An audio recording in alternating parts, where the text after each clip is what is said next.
na po natin ang presyuhan naman ng bigas sa Trabaho Market.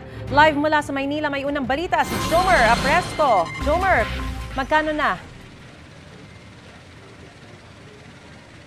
Maris, good morning. Wala raw galawan ang presyo ngayon ng bigas. Sabi ng ilang retailer ng bigas na nakausap ko dito sa Trabaho Market sa Maynila.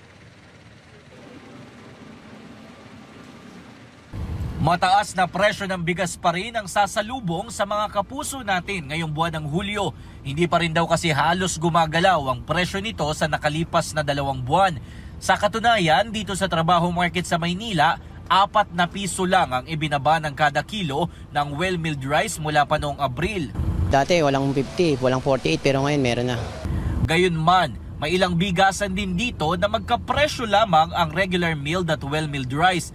Kapansin-pansin naman daw ang pagbaba ng presyo ng mga imported na bigas.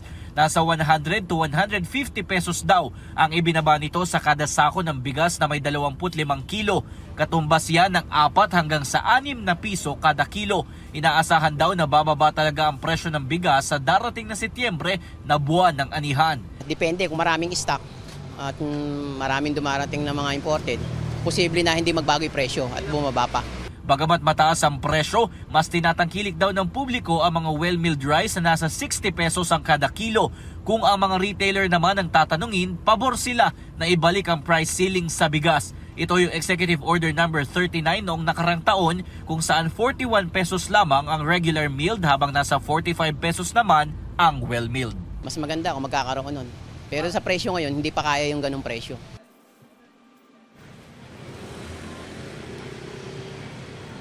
Samantala, Maris, pahay naman ang ilang retailer dito, mas maiging kumuha na ng kada sako ng bigas para kahit papaano ay makatipid kumpara sa presyo ng bigas na ibinebenta ng per kilo. Yan muna ang latest mula dito sa Maynila. Ako po si Jomer Apresto para sa GMA Integrated News. Mga kapuso, para una ka sa mga balita, mag-subscribe sa GMA Integrated News sa YouTube. Sa mga kapuso abroad, subaybayan niyo po kami sa GMA Pinoy TV at sa www.gmanews.tv.